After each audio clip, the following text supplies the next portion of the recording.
reserva mariña, hoxe en día, é a ferramenta de xestión máis importante que teñen os mariñeiros para xestionar eles mesmos as súas zonas de pesca. Eles definen as zonas de reserva de interese pesqueiro e eles definen dentro desas zonas cales van a ser de reserva integral, zonas donde nunca se vai a poder pescar en ninguna época do ano e entonces se va a criar peixe, se va a criar marisco.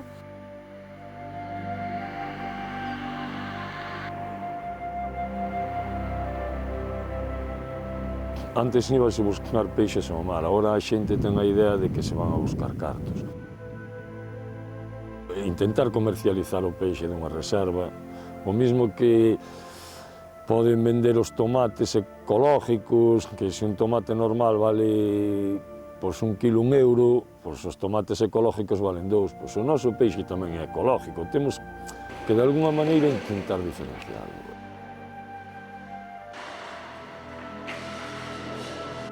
Ao pasar os anos é cando se comproba que as vedas sí son efectivas e cumplen a súa función de preservar a riqueza biolóxica dunha especie.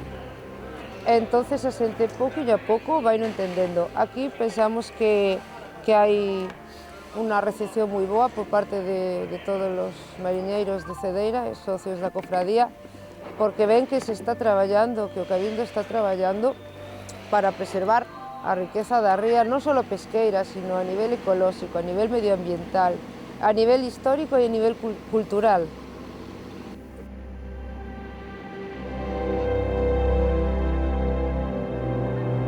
No Percebe, houve uns cambios moi drásticos, porque o que foi o traxe de neopreno. Porque antes traballábase con pantalóns vellos, con jerseis, entón unha persona que caía ao mar, ou tiñas que ser un mar espiz ou xa te ibas para o fondo. E de hecho que morreron bastantes profesionales naquela época.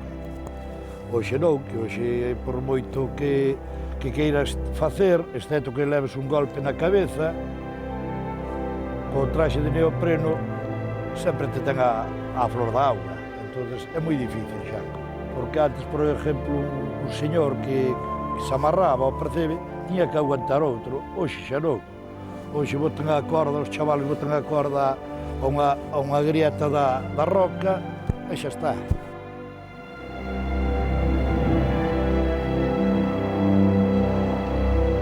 Me encanta o mar, eu no meu caso puiden estudiar, meus pais ofrecían estudiar, a min gusta o mar, de feito creo que é un oficio digno, e o que hai que tamén enseñar á xente que non é tan malo como pintaban. Antes sí, eran moitas cousas, eran moi duros, barcos abertos, morría moita xente, hoxe os barcos teñen comodidades, ou sea, camarotes, camas como na casa, unhas boas cociñas, cómese moi ben, é outro tipo de vida, non só se adiantou en terra, sino no mar tamén.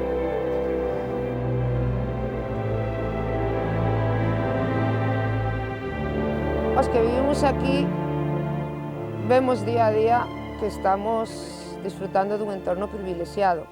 É un sentimento generalizado de preservar o entorno que temos tan fermoso aquí na ría. Preservalo durante moitos anos e buscar unha figura de protección que nos axude a loitar contra certas actividades que a poden poñer en peligro.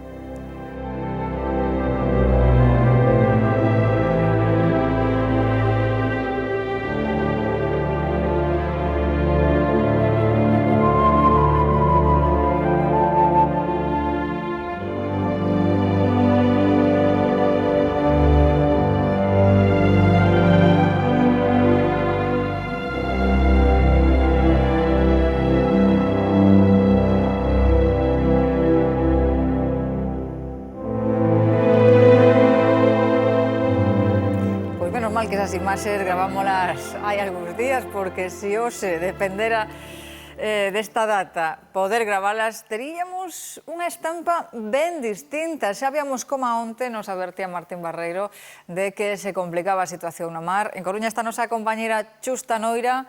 Non sei se siguen o pé da letra as recomendacións de protección civil de que a xente non se achegue nin ao paseo marítimo nin aos acantilados. Así é que a imaxe da costa hoxe aquí na cidade da Coruña é realmente espectacular, aínda que o temporal non se nota moito na terra. No mar as ondas, como ides ver, alcanzan alturas de 8 ou 9 metros, e por iso mesmo moita xente achégase ata aquí, ata costas, das zonas de costa, para poder ver esta maravilla. Por iso mesmo, Protección Civil recomenda moita precaución, que non nos confiemos e que non nos acheguemos nin a diques nin a cantís para evitar ser arrastrados polo vento. Un vento que nas zonas costeiras de Lugo e da Coruña pode chegar a alcanzar os 80 km por hora. Por iso mesmo, o Instituto Nacional de Meteoroloxía estableceu nestas zonas alerta vermella e alerta laranxa nas zonas costeiras da provincia de Pontevedra, onde as ondas